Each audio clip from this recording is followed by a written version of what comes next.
makambo na ye oyo esenga esalema. Donc yango wana esalemi eloko mosusu ya kobakisa te. Donc 20 ans de prison koki pona ndeko Vital Kamerhe pe ndeko Jamal.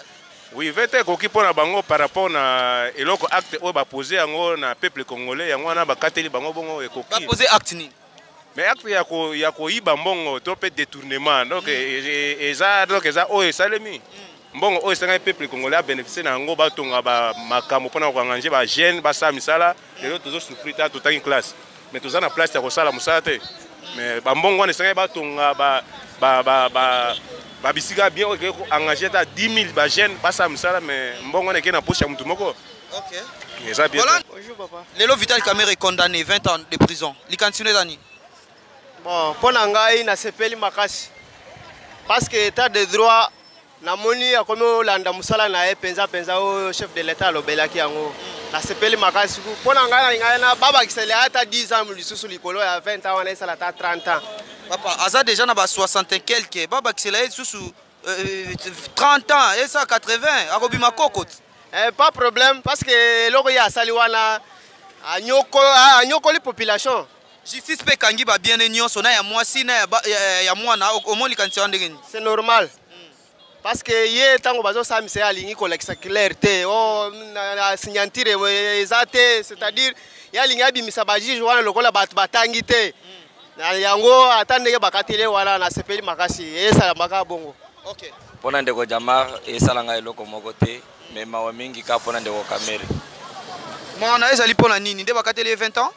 Ezali mawa mingi makasi ndeko Kamerhe azali leader monene na kati ya coalition cash. Sikoyo komona ye kokwea boye lokola mwana muke na makambo ya moyibi c'est vraiment mawa. Mais accusation on a yo mona ngo état de droit ou bien eza complot moko basali pona Vital Kamerhe. Accusation eza état de droit. Mokonzi mboka ye moko lobaki ki ata totanga nayo. Tolia nayo. Oza mwana mai na ngai soki oyibi esika no eza na boloko. Ezali état de droit. Sikoyo 20 ans Vital Kamerhe na prison, est-ce que koki ko causer problème entre na kati ya coalition cash selon you? Ekoki ko causer loko moko te. Ndeko Kamerhe azali na batu na sima na ye. Cash ekotika la cash. Ye mutu moko nde mutu asalaki mbeba, ye moko nde mutu akoyipe. Mais Vital Kamerhe leo na prison, INC avenir nango nini? INC avenir nango. Pona ngai soki ba continuer na vision oyo mokonzi na bango Kamerhe azalaki nango ezali malamu. Mais ceux qui bangmoni ke bakokoka bongo te, ça c'est leur affaire. Bon, ndenge toki bakateli 20 ans, pona ngai bon, normalement il fallait ba sola bien. Bon, donc bakateli 20 ans, l'état c'est musana hein. Ça c'est musana hein, moi to contredire exacté. Est-ce que dans procès moko politique to état de droit vraiment de solo yango ala? Bon, ndenge to landeli yango pona ko préciser bien vraiment, on a moni bon, ndenge bakateli yango moi na kota musido mingi exacté. Soki baza boyokani e otambola na malamu ndenge ba parti monsieur etambola zate bon les lobezate mais justice asa musala na ya biso tozande na posa mboka na biso justice evanda justice asa musala eza normal to boya ngote to sepeli eza normal. Non, je ne crois pas et continuer après tozomona ba parti mususu soki président akufi soit bakangi 20 ans belé, je ne crois pas que continuer donc eza ndenge justice ya mboka eza makambo ya mboka tellement ça pini pona makambo mboka donc c'est tout point très ba kende dans ma part 20 ans ezalaki kutu mukie beaucoup ezalaki kutu mukie normalement 20 ans yango dans ma part eza normal. Procès ya mwana mboka Vital Kamerhe et bandeliti na suka mais tomoni na suka bakateli mwana mboka Vital Kamerhe 20 ans de prison par rapport à la lecture na yo omoni est-ce que Vital Kamerhe a détourné mbongo procureur général na partie civile ba démontrer ki place oyo mwana mboka Vital Kamerhe a détourné mbongo to ezakaka mais noir mo ezana sima ya procès ya mwana mboka Vital Kamerhe mais a détourné mbongo parce que batemonaki mbongo oyo azoki mais tomoni par rapport ya babiloko po alobi mbongo mususu ya azalaki nango eza mbongo awutaki nango ya libala ba cadeau o bapesaki bango ba mususu bazoloba te mbongo wana ezaki ba maison fabriquée est-ce que okoki koyebisa ba imboka o bazolanda biso ke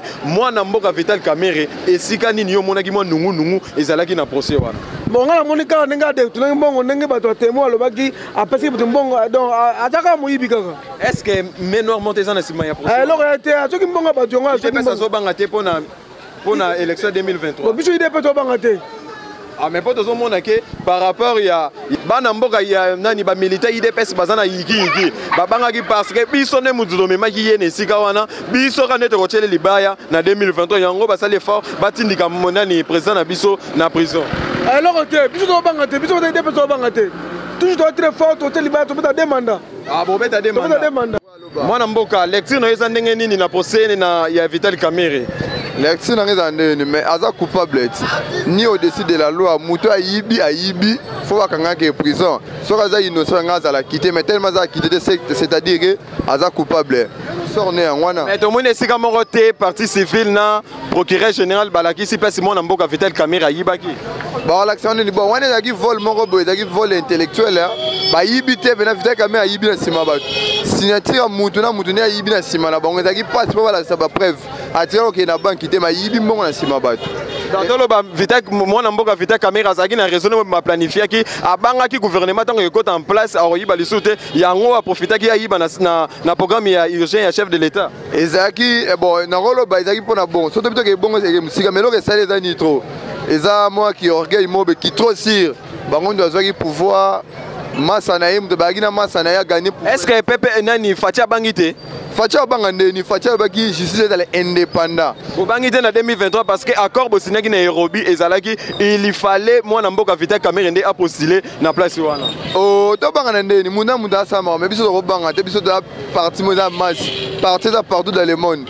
Bazala ba cellule ana ba lié na mamunios partout dans le monde. Bazala partout dans le monde eza problème mais ba INC ba yimboka ba militaire ya INC muso bazoloba biso ne muto memaki Fati place na biso ne muto komisaki to landaki makamu masara lobaki tango bakangaki mwana mboka Vital Kamerhe alobaki nini alobaki Fati biso muto cheko na esika wana tala makamu sali biso lelo bon so banga teke mwana mboka ngaki ya boto la bino pouvoir ngalo na ko banga ezate ponga na ibike Fati muto zonga na votaye munda yana alakisa so be preuve teke azwaka azalaka te o azwate azalaka te lelo. Est-ce que coalition ya UNC ya cash wana ekozala tout mais gouvernement sera toujours en place le gouvernement quoi été so gouvernement ne quoi ito to yeba ndi maka mususu tozela remaniement mususu bon remaniement on eza maka mobe eza processus mobe mo procédure mo mulai mais tozala patient maka mbeke na malembe chemin za nango mulai mais alliance ya INC na IDPS cash mo meza nango normal pour ministre n'est-il le bazana fonction ya saki makambu o daki ya ye moko comme individu yo mwana mboka Vital Kamerhe ayiba ki mbongo l'état o mais azam to ba kanye na prison ba kat ba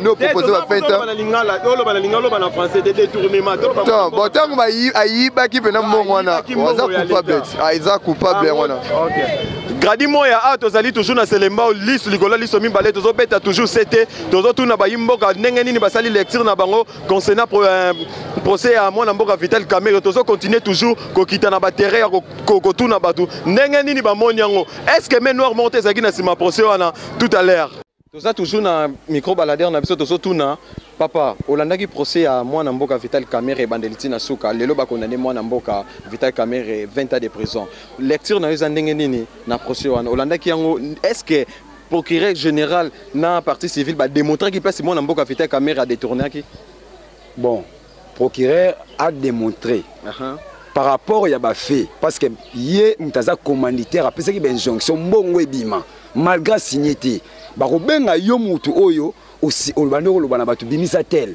bimisa montabo yo nem doza coupable donc la bongo stolo bake mwana mboka Vital Kamerhe a mérité prison na zosala a mérité yango est-ce que main noire ezalaki te na procès wana et main noire ezalaki tolanda même juba tangaki nini oyo toloba plaidoirie na bango oui azana parce que tomonaki mwana mboka Vital Kamerhe batunaki est-ce que yebi Sami alobaki na yebi Sami te mena suka ekomi ke bayambanaki na bakati ya ba bureau est-ce que yino ngoso monongo ezate ke Fati akimina ni Kamerhe te akimi ete azobanga na 2023 te poto yebi po bato INC bazoloba biso ne muntu to memaki Fati esika wana biso ka ne muntu to na 2023 to postuler est-ce que azobanga te yango bakimisi mona mboka Vital Kamerhe na kata présenter toloba ba Congo biso ba Congolais to tika ko saba analyse ya mabe c'est-à-dire nini tango mutu oza commanditaire ya eloko moko boye c'est-à-dire yo mutu oza auteur ya likambo parce que yo muto opesa ordre ngana ozonga ngana eloko wana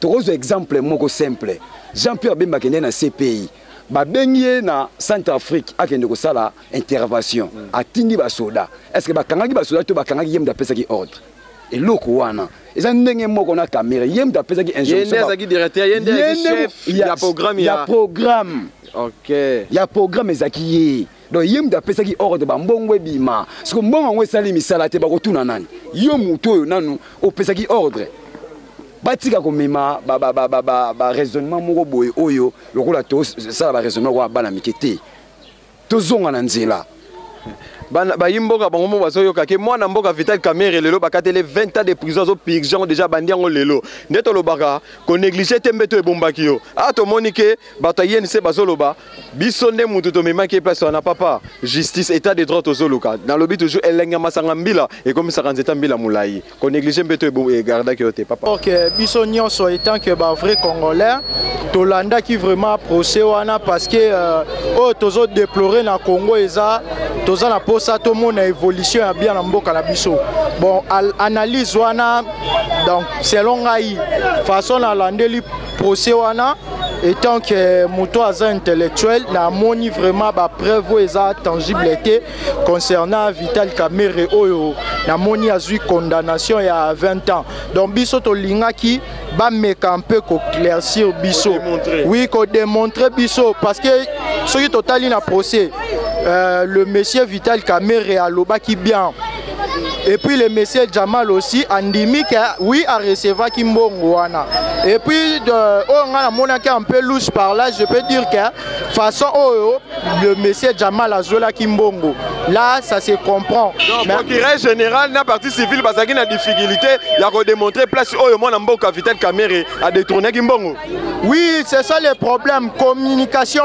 entre eux et Zala quitté bon ba compte no sozomona na compte ya Mida ya Masaro oyo azosala na Sona ça doit $1500 mazotonga autant de choses.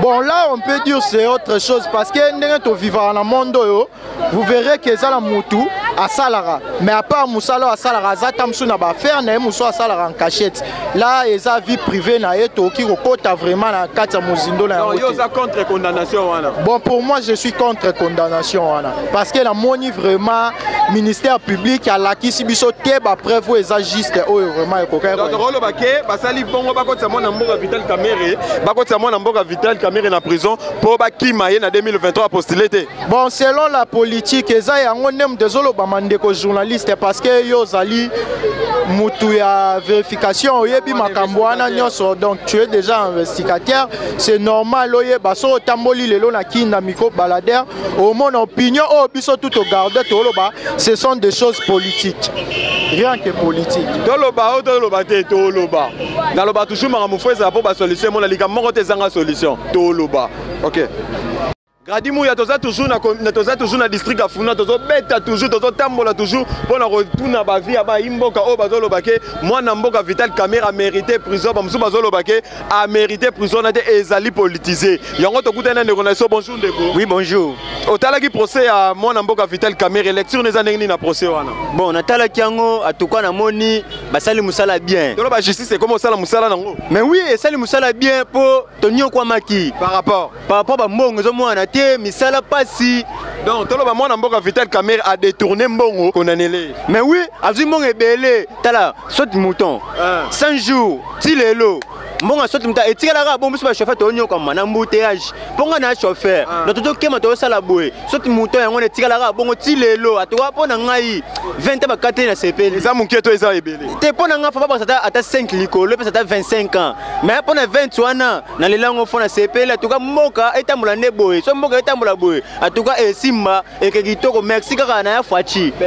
béton umela papa social na CPL pena o sali atoka te biso ba chauffeur to CPL na o sali donc la merci au pesa ote justice c'est liberté na ngona tango akalezaki na liberté na minute siko justice c'est liberté na ouais oui donc c'est que fachi béton umela umela to CPL merci Bonjour papa. Bonjour papa. Papa, biso nyonso totali procès ya mwana mboka Vital Kamerhe condamné lelo 20 ans de prison. Est-ce que mérite yango? Mais soka mérite yango te, seke mboko to komi na biso pe na nzela to bano botolo na biso ba manga ba biloko lu ezate. Mwana mboka Vital Kamerhe a détourné mbongo yango. Ma détourné mbongo yango po soko teli bien yo zozwa mbongo na ba destination mususu mbongo ekomoleka na ba voiture donc na ba destination mususu. Akoka na hotel. Ah, mais ngamo kutu ndenge na landika procès naza même inspecteur des droits humains. Na inspecteur des droits humains na ebi loi tia bandaki procès. Na inspecteur des droits humains moni carte na alors nazolo bapona sentiment dès le départ il y a procès on a que Kamerhe serait condamné de 20 jusqu'en haut. Mais to moni ba yimboka musu bazolo ba ke nini procès on ezaki politisé bato ya IDPS basala ki tout po bandaki déjà ko lobango bandakala ba longola mwana mboka Vital Kamerhe po bango na 2023 est-ce que po nini procès on ezaki politisé? Procès n'est pas politisé, n'est-ce pas Zabo. La zani de PPRD reconnu seulement au Bumbudo, na linga akutu bakabangote. Nandenge ba vote les catholiques akutu te, mais tant que ça dit Kambomboka, tolongoli ba couleur politique. Totali nanu. Même maintenant na kati ya ndaku yo boti bana yo. Mwana ke le simba kesi o eza réserve mutako obika abeli ba traité ogi yaya wana parce que ça fort akeko bimisa mbongo na réserve ya mboka namono za na kanda soko le kanda mabe soko lelo mboko ekomi dollar ezokoma na 20 po na banque réserve zadi donc justice c'est ça musana mais justice c'est ça li musana ngo okozala contre justice biso pe to yeba ke justice c'est ça pati akoti makambo te et ça makambo facilité infraction individuelle soki ya faci monani balandela pe ya faci moto moni nanu nde baloba fo koma na 1000 un d'abord bakangi biloko ne nyonso donc bakangi bakontinue nyonso bakanga ngo même fo bakanga ngo biso toza ba simple citoyen to fain to loba ike fo bakanga biloko wana quel que soit ba raison ba sous coulisses bani mais fo bakanga ngo tango bakanyo siko balakisi biso que justice eza normal. Donc état de droit auto senga bandaka le commis ko se réaliser. État de droit na ndenge yango to moni. Mais c'est pe na suite na ngo. Pongo bila pa boma batu na bayumbi. Toyoki ba communauté internationale ye. Mais faut tout monde pe bango bila na ndenga nyokoli batu na ba fil na zando. Ba landa makamba coronavirus ya zo boma zandu batu bazo na awa pa ina telemi. Awa nani sanitaire ni neza. Tout qui peut que tu vas cacher net et Talia on a Selemba Tamuta na caché azadi. Mais comment va confiner biso et pas siège ça siège on n'est pas ezali na ville et pas ma caméra a détourné réserve à Mboka.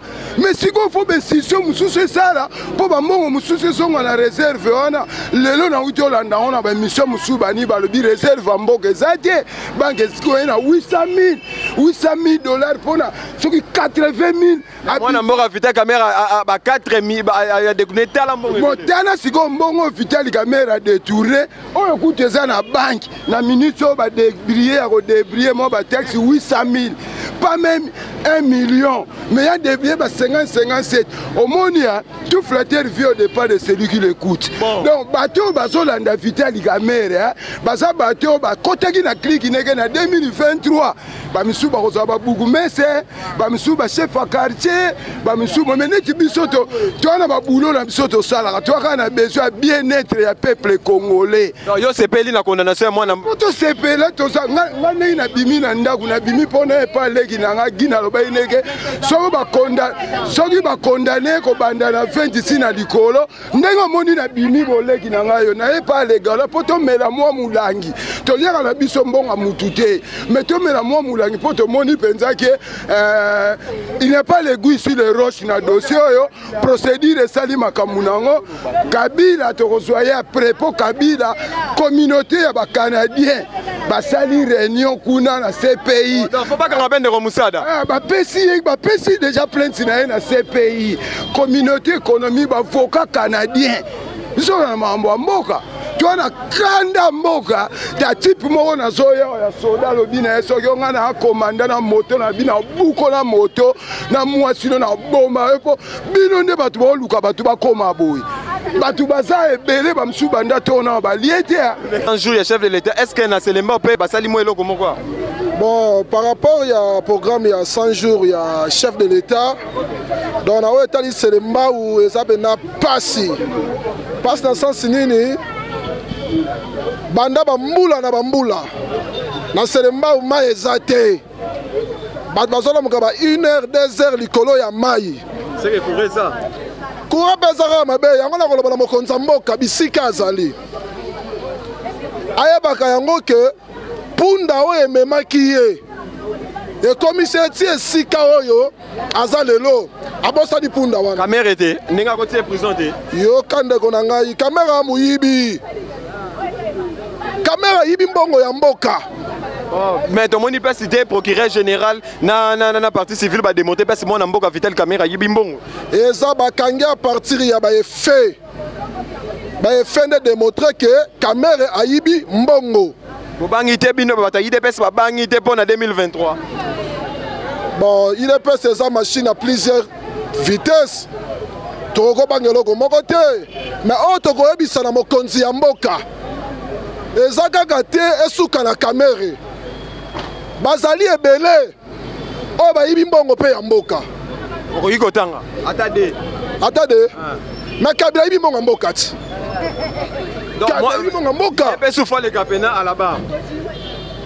Félix pour la population d'Imaye. Pour la population d'Imakaza, président ya mboka oyo. Il faut kanga Kabila. Oh, dans les remousades, il faut pas kanga. Il faut kanga Kabila. Mais il faut kanga Kabila. Il faut akanga Kabila en plus c'était mutokanga to mwana mboka nde fachi betonde mutufakanga azali magistrat suprême yenda azali likolo na bango nyonso même ndenge ba condamné Kamerhe ndenge ba simbi cour constitutionnel au cour libéré Kamerhe c'est que Félix mta libéré ye ozomona teke bazo jouer na bino balongoli mwana mboka Jean-Marc Kabundu na place ya premier vice-président Assemblée nationale balongoli po Vital Kamerhe alobaki nini bazo lukanga te bazo lukande chef de l'État. Biso likambo ya Kabunda etali biso tokotala likambo ya peuple intérêt général Kabunda azowela baintérêt na ye nazoloba boye mokonzi ayebaka na minute oyo dollar eza 10 dollars eza na 20 000 francs peuple ezo souffrir ye azolia peuple ezolia te yango nalobaki ke punda oyo ememaki ye si commissaire ya destination lelo abosani punda wana eza population abosana te mwana mboka Etienne Tshisekedi wa Mulumba besenga nde mukonga nzoko le vieux Tom Malanda alobaki yango bien le peuple d'abord yoka ndeko peuple eza kolela papa alobaki le peuple d'abord likambo eza wana président de la république akweyisa parlement akanga sena wana mais a reviolé la constitution aza mutu liboso te nani so a violé la constitution aza mutu liboso te Kabila tosaki te mais alobaka respecter tosali ba élection papa nalobi na yo so esengela kanga ngo mpo na intérêt ya peuple parce que peuple ezo souffrir mpe na koloba eloko moko mibali bazala misala te bamama nde bakoma mibali na bandako na mokonzi ya mboka otala makambo elekela zanda oloba eloko te mokonzi akeba tokotelema IDPS akotelemela mokonzi na ye peuple ekotelema IDPS te peuple il faut makambo zandu amona clair na makambo wana afongola zandu malade eza te. Oh, donc le coronavirus, c'est ça, spéculation. Maladie, eza te. Yoka mdeko journaliste. Mokonza mboka atika konyoko la peuple na ye. Atika konyoko la peuple na ye. Facha konyoko la, batoyo, bamema kiye na. Azonyoko la peuple na ye na sa mokonzi. Peuple serait souffrir, torotala de gauche à droite, torotala ne ye. Il faut pas sa peuple Kolia. Il faut pas sa peuple Lamba. Il faut pas sa peuple Moussala. Oh Tolobi, et ça dit bien. Kamera Kangami, Bazali Bele, Barber Yuma Bazali, Badeja Snell Bazali, Batarégie des Bazali. Mais à ça, le dit un mandataire public à nommer Malamongo. Non, le biwa des théâtre. Wana théâtre. La mère mène de Malangazongi les sous. Siko bano nyoso batangi ba classe. baza bato te ka batata wana ka batata wana mboka yango eza ya bango